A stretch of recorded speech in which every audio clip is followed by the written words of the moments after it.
not a quiz, so I don't want you to feel that pressure. Okay. Not at all. Okay. So, this will be my last time with you all. So, y'all the first one who have gotten to part 3 of the lesson. So, any feedback you have, I'll make room for that too as well. So, we are going to be talking about spiral dynamic theory and how you can operationalize it as an educator and a leader. And then identifying dominant systems and what that means. So, just for a little quick review, we had the orange spiral dynamic mimetic worldview. And that one was noted to be concerned with being strategic and materialistic, conquering the physical world and using manipulation to achieve success and an expected end. It also is associated to concepts of positivism. So if you hear people who say stuff like the numbers don't lie, or it's facts because you had a quantitative association to whatever reality you're trying to share with somebody. So that would be akin to this particular worldview system.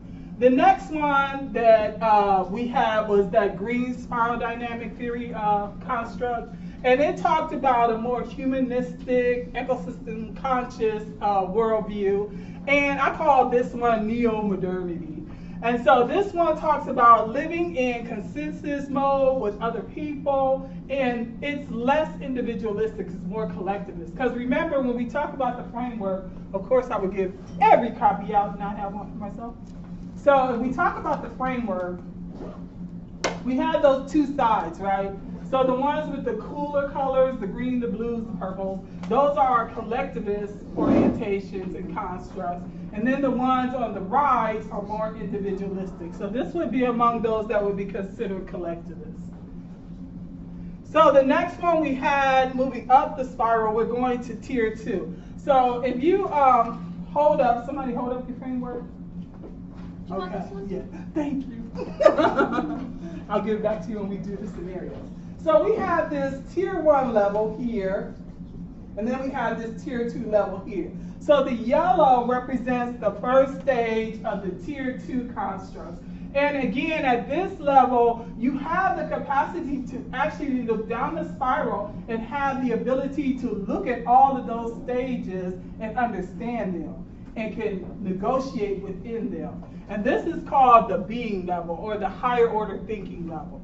Following that one, we had the more turquoise color, which represent this holistic globalism. So that previous system here was individualistic. We zigzag back to collectivist, where you start to accept dichotomies. You view life as being more important than the individual person.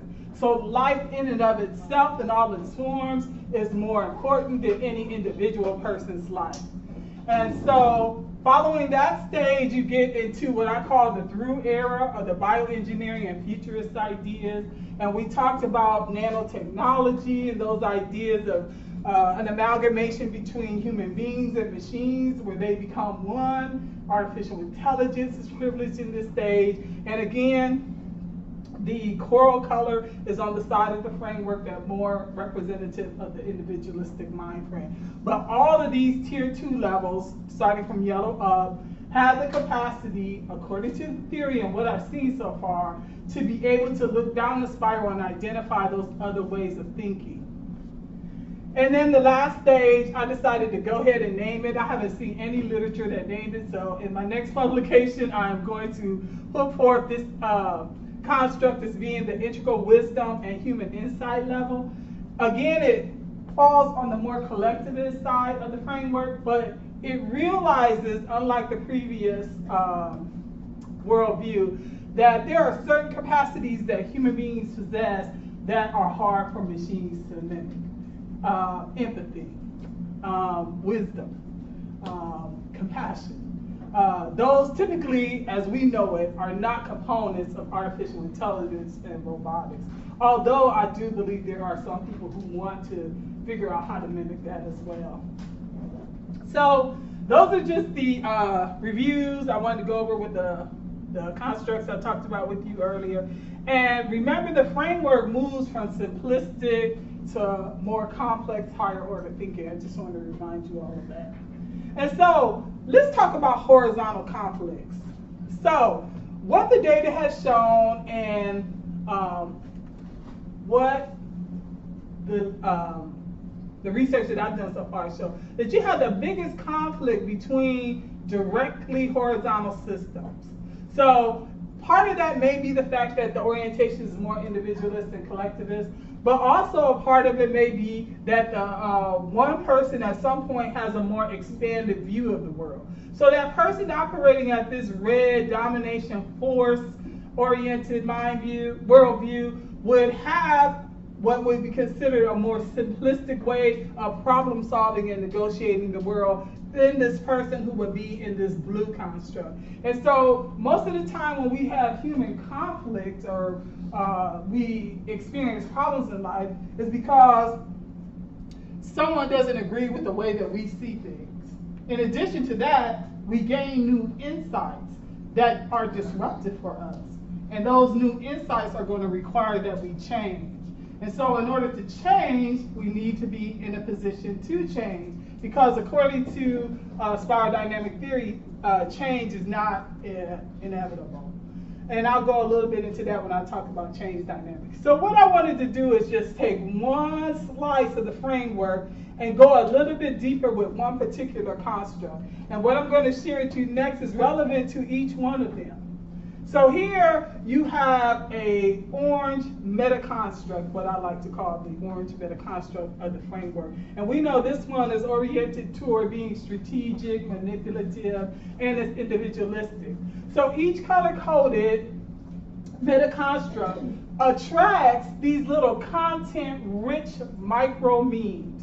And remember I talked earlier about memes and how memes are present in cultural society as units that get transferred from person to person through imitation. So here you have, in the case of the example that I'm presenting here, this individual may be red in terms of their politics, right?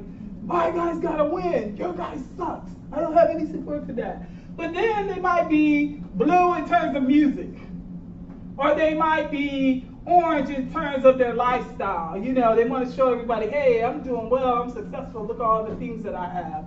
What happens in most instances, what we see in terms of an individual, in terms of an organization, or in terms of a society is an expressed dominance. So if you were to look at this particular meta-construct, you'll notice that most of these little memes are orange in their orientation. So that's how that person will probably initially present themselves, how the organization will present itself. But they're also working and lurking in the shadows of these other aspects of what makes up who that individual is. And so here we get into human complexity. That's why you can't create a chart or, in my view, a personality assessment that says this is the way a person is. Because there's so many other things that come into play in terms of what makes up our neurology, our psychology, us emotionally and spiritually. So spiral dynamic theory has this value in offering us these meta-constructs of the way that individuals, organizations, and societies operate that I think are extremely helpful and relevant.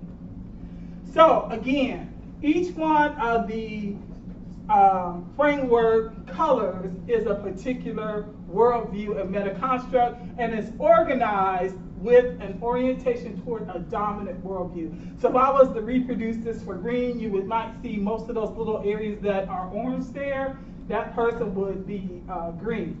Also, according to the theory, and I've also found this to be true with my research, is that most people orient between three close proximity orientations. So you can be entering a particular phase and exiting another. Or you can see dominance in one state. So for example, we know that orange is preceded by blue and then followed by green. So that person may be dominant orange but have elements of how they view the world and problem solve that is green, and then traces of the previous system blue. So in Claire Gray's research, he found that those three elements are common in most people, but 60% of what we represent to people is usually dominant in one particular worldview. Make sense? Yes? Okay, good. All right, so let's talk about change and how change occurs. So in order to move from one system to the next, something has to happen. And the first thing is that we have to know, or that system has to be either open to change. If it's not open to change, then it's a closed system. This is why I talked earlier about change not being inevitable. Because the person, in terms of where they're at in their particular life cycle, may not feel the need to change how they think. There's no imperative pushing them to change the way that they think. And so when we talk about change in spiral dynamic theory, you first have to decide, is there a potential for change? And what must be met through the facing of a problem, which is new insight. So typically what motivates a person to change is they come into a new insight about how they view the world or a particular problem that they're facing. And so a lot of times you'll have some people who will resist that. And so, I guess we all probably can think of people who are in denial about things that are happening around them because they are not open to changing the way that they are viewing things. The next stage is the solution stage. So in the solution stage, you're like, okay, yes, there is a problem. I recognize it cognitively. I can no longer pretend like it isn't there. And you understand that there is a need to address that problem. So you move from that denial phase or that closed phase into moving toward a solution to the problem that gets presented to you. The next phase is dissonance. And I know I have mentioned this on the first day, but sometimes you can get a regressive movement on the spiral. That's because when we face problems that we don't understand, we regress back to how we used to do things before. But a new existential problem is not going to be resolved by an old system, because you come into a new level of understanding, and the way that you resolve things would not be appropriate. If you are coming from a red system where all your problems were solved through fighting and anger and imposing yourself by force on people, but you've been operating at another system, which would have been blue, where things are more purposeful, there's a more peaceful orientation about conflict resolution, then you're not going to regress back and have success when you've been operating at that higher order thinking. So, after you realize that the regression is not going to help you, there's a halting of that regression. And you gain clarity about the problem, and then you move forward with stronger enlightenment points. So that gives us the final stage to change. You have these, you understand there's a problem, you accept that there's a problem, you realize that regression back to what you did before is not going to work because this is a new problem you haven't faced. You've got new insights that will help you resolve that problem. Then we have to make sure that there are no barriers impeding the change. The barrier could be a person, the barrier could be a policy that may need to be reevaluated because we're facing with a problem. This policy is in conflict with that problem and we can't move forward on that. So the next idealized step would be the removal or assistance in overcoming a particular barrier, or at least neutralizing that barrier to your effort to move toward change. Then the final stage is where you would have, in terms of our framework, a quantum leap, if you will, or a jump into the next phase of viewing the world, and then you have a consolidation of that change as you figured out a way to resolve the problem. And basically, this happens with each one of these constructs, and the solution, the dissonance, the insight is all going to be different for each one of the worldviews. Now, what you end up having is this kind of like, for any of y'all who are familiar with EKGs, you have kind of like this cycle of repetition for change. So you have a problem, okay, you're at a certain particular worldview, a problem comes into play, boom, you have disruption, and so you have this existential crisis, then you move toward insight that leads you to a new worldview, and it repeats itself over and over again. So that's the change dynamic as far as dynamic theory. And as I said, you know, you may never go to the next stage. There you may end up spending the rest of your life with a particular worldview.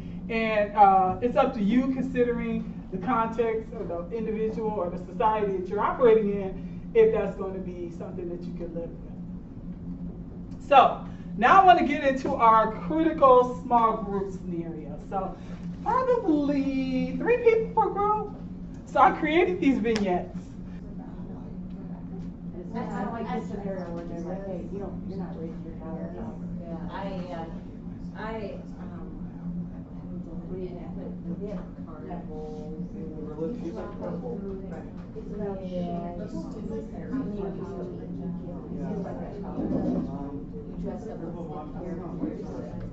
Tasha. Oh, is Tasha even? So the girl's like, Tasha is in here. Tasha is the girl that's acting out. She's not someone, This is Jones' mom, and this is Davis, and Tasha's sister.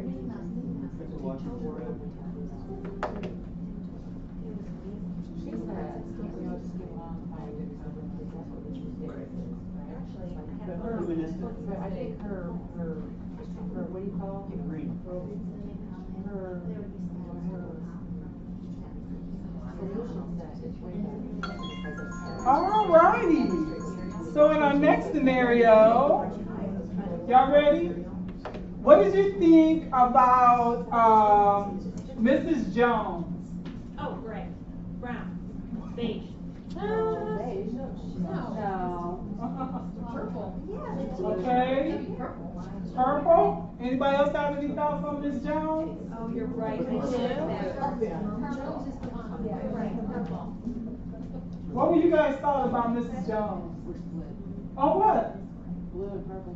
Blue and purple? Mm-hmm. I think you're right, and I think you're right. And I thought it was a little element of red, and that's because I was going to say that. yes, because they were going to go to the power. Remember at the end, they weren't happy with what happened, so they're going to the power, which they perceived as the Board of Education. Very good. Okay, so what y'all think about Mrs. Davis? She was just like, can't we all just get along and do something that's a little bit more. Y'all saw green with her? Yes, I agree. I tried to do real green with her, with her interests and compromises. Yellow in there, maybe? For her, it might be. Why did you say that, though? Because I thought that she was recognizing, so the word chaotic stuck out to me. She saw the chaos of the Yes, situation. I think you're right. I like that. I didn't think about that, and yellow is right next to green. So she did, because she didn't say that the girl wasn't going to be punished. And she was, in a way, kind of supporting the principal, but at the same time, she recognized all the dynamics in the room. Yeah. And so, certainly, in terms of all the actors, do you think she exemplified the most complex capacity of thinking and engaging in a situation? Did she show the most complexity? Now, what about the principal? Red, orange. Yeah. I'm thinking orange, and I'm thinking peak orange with him, because he had these real strong objections about religious people. And so, he is like, I don't think they're very intelligent. Plus, what kind of things that he talked about as a consequence of them wanting to pray for their daughter? What did he say? That she wasn't going to make it to our life. Right. So isn't that consistent with the competition and getting material? So yeah, y'all, did that make sense to y'all? Okay, awesome. So what I'm going to do now is move to the next one where we talk about leadership styles. And I'm going to tell you, and I'm not going to point, but I saw in this room a green group, an orange group, and a blue group. And so in the orange leadership style, like our Game of Thrones, it's focused on expressing self for what one wants remorselessly. So I can see how some of the principles we thought about, them being red, but there's typically you are not going to see a red principal. He won't hold his job long. But that worldview has this remorseless satisfaction of your own imperative, and there's really not a lot of concern, even about risk. Because remember I mentioned earlier that red doesn't have foresight. The risk might come and might not. I don't care. I'm just doing what I want to do for the moment. You usually have rancorous conflict, which is foundational to this leadership style. So everybody always vying for positions of dominance. And dominant group members are consistently seeking to become the person in control. There's limited peace, and it's not sustained within this environment. The new emergent leader viciously highlights the frailties and inadequacies of the previous leader. And also, there's a centralized leadership control of the group that disallows conflict. Once I come in charge, we can have conflicts when I'm fighting to get the position, but when I'm in charge, all the conflict got to cease. And then you just have the cycle repeating. The next person emerges in the group and says, well, I think that leader sucks. I can do better than him. And then so typically that's not what you're going to see in a school leadership role. Now, the blue leadership style is more that self-sacrificial orientation. And you typically will see 2 or more pyramids of leadership. So you can have a leadership dynamic that's oriented to administration, then you can have one that's oriented toward teachers. And so you have these dual tracks of leadership that is represented by the leadership being assumed because the person has gone through the system through seniority or through some fair process of promotion, getting more education, getting a higher credential. It is authoritarian in nature, however. And as I said, more than one pyramidal system of leadership can exist at the same time. There is often some isolation of members because remember I talked about those teachers who really didn't want to get involved? And so they were like, yeah, whatever, he does kind of, but I don't really want trouble. And so also disagreements here in this system tend to be more polite and soft-spoken. So you'll have people stand up on the table saying, you're awful, you need to get out now. You can say, well, I don't agree. And then if someone gets a little too, what I call buck with you, that person will usually coalesce. Because that person respects authority and who is ever in charge. This next leadership style is similar to the red, but it's more calculating. So in here would be the leader, and the leader keeps people who are close to him, who or her, that supports their leadership style. And so it's like that, keep your friends close and your enemies closer, because these people too, understand that there's some advantages to being the leader. So again, this is a more express self-orientation, but different from the red system. It is a calculator. So there's no uncalculated risk taken in this leader. And this is where you have this attention to that positivist worldview. What does the data say? What are the numbers telling us? Using technology to position and advance yourself.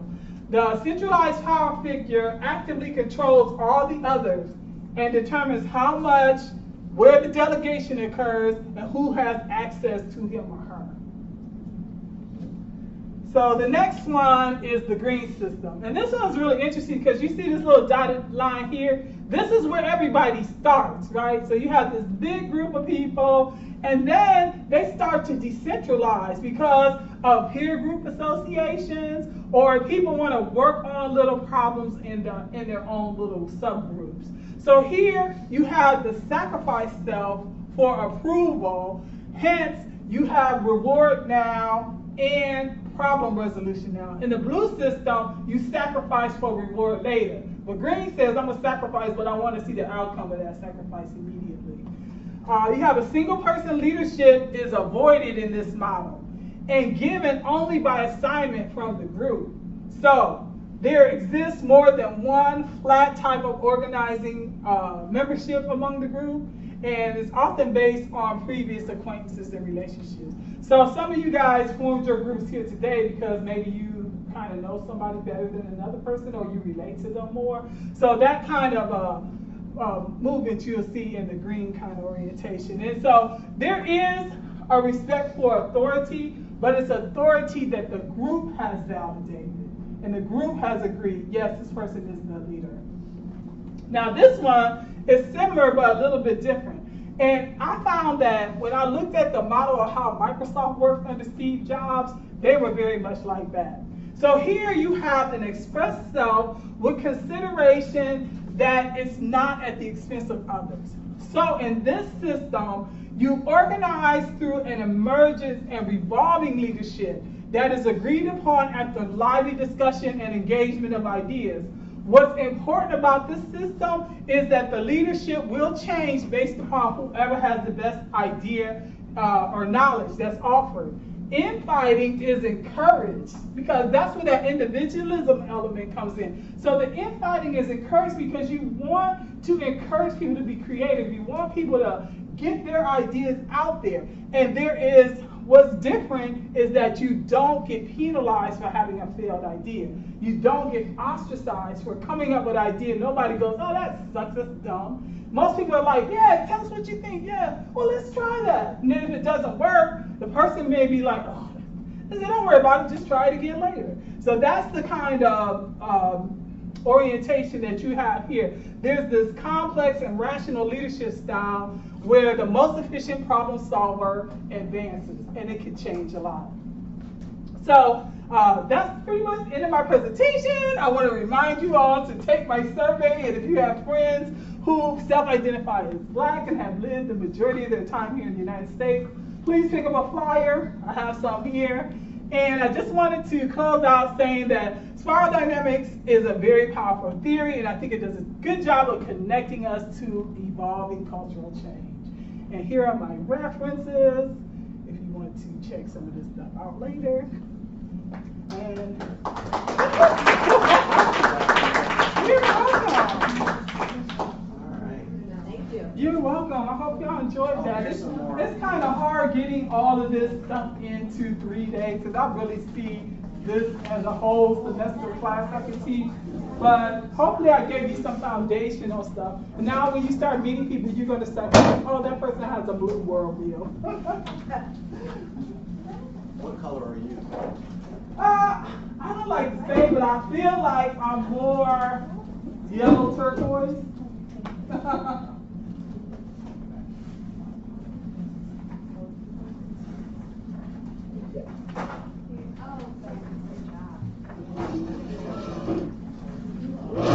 Anybody want a cookie to go or chocolate to go?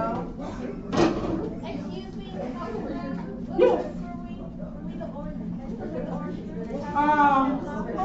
No. Were we the green group? Why are you putting me in a position to say I want to do process of elimination? I'll come and tell you by yourself. Wait, tell me if I'm the orange one. You are not the orange one. So sweet. Don't think that orange is bad. Yeah, I would Orange own means orange. that you have a take charge kind of leadership orientation, right? So maybe Oh, okay. For this? Oh, for the sheet of people. Okay. Oh, awesome. Thank you. People, I will edit it. I can take a picture. So I'm going to be offering $50 gift certificate to give you a material. Guys are really smart. Because I feel like you were into it really like profound. Like I appreciate it.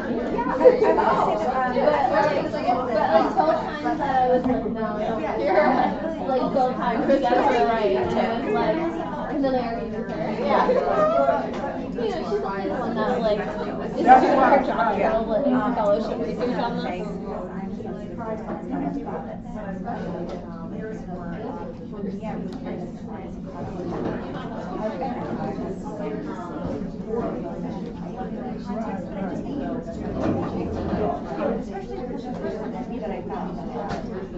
All right, group, thank you and have a good evening. And Indigenous woman saying that because right. I think that yeah, but I don't use that.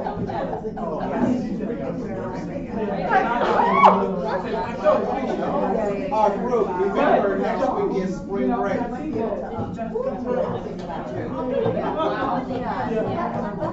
Okay, appreciate it.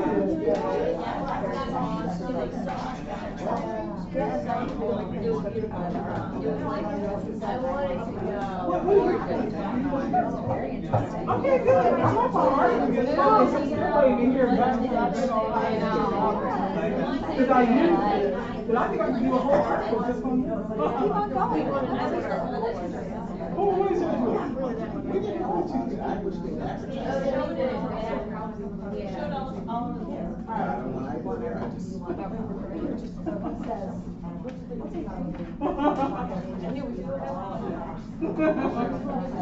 one was Yeah. it? We were green. Which one was green? Kelly Turner? No, consensus building. Remember how you had Consensus building. there was no clear emergency. Remember I thought that was y'all kind Oh, you have a report. You have another executive now. Oh, Trina. No. Yeah, Trina. Oh, yeah. helping professionals. Trina? Those are cool. Yeah. But remember how I said there's a little micro thing that there are elements of us that might be like that. We just have a pajamas. How we